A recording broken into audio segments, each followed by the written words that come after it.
Day for firefighters as multiple fires break out, where they're burning and how the conditions outside are playing a role. Firefighters in West Sacramento are getting a raise. How much and when it takes effect.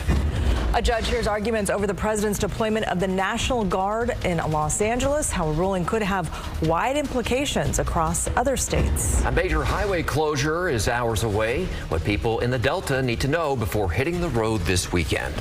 And we begin at 4 with firefighters across our region getting a handle on multiple fires that have broken out this afternoon. This one putting up a lot of smoke earlier just north of Grass Valley. Crews say it burned about 5 acres near Serendipity Lane and Pine Grove Reservoir Road before forward progress was stopped. Another fire in a remote part of Tuolumne County. The Camino fire sparked just before 1 this afternoon near the Don Pedro Reservoir. It's burned 100 acres. No evacuation orders, warnings, or road closures have been issued. And these fires coming on another day with gusty winds. The elevated fire risk making today a KCRA 3 weather impact day. And you could really see the wind earlier with the flags blowing at Sutter Health Park in West Sacramento. Thanks for joining us at 4. I'm Lisa Gonzalez. And I'm Curtis Ming. Meteorologist Heather Waldman is here with more on how windy it is. Yeah, parts of the valley dealing with the increased breeze again, just like this time yesterday.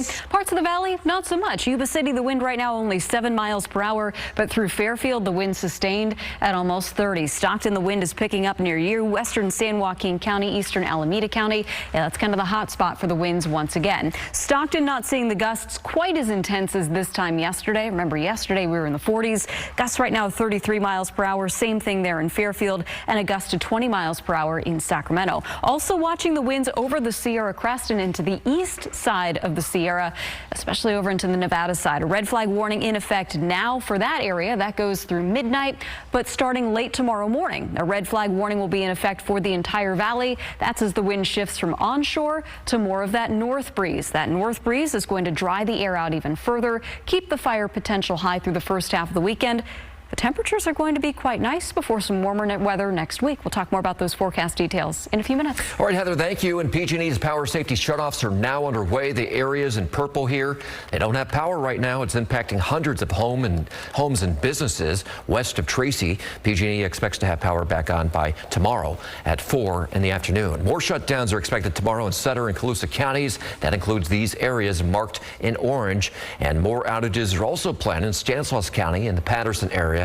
These are set to begin at 8:30 in the morning tomorrow, with power returning possibly by 10 at night. Portion of Shasta County remains under an evacuation warning because of the Rancho fire. This started yesterday afternoon between Cottonwood and Anderson on the west side of I-5. Cal Fire says the Rancho fires burned almost 160 acres. It is now 20% contained. The cause of the fire is under investigation. Fairfield is closing some of its parks and spaces ahead of tomorrow's red flag warning. Rockville Hills Regional Park, Spyglass Open Space, and Surface Ranch Rolling Hills Open Space. They all close at sunset tonight and reopen Monday morning. With wildfire season underway, we want to remind you we've got a wildfire guide on KCRA.com. Just scan the QR code that you see on your screen. There's an interactive map tracking incidents so far this season. Also resources for signing up for emergency alerts, what to do when you're under evacuation warnings, and what to pack in your to-go bags.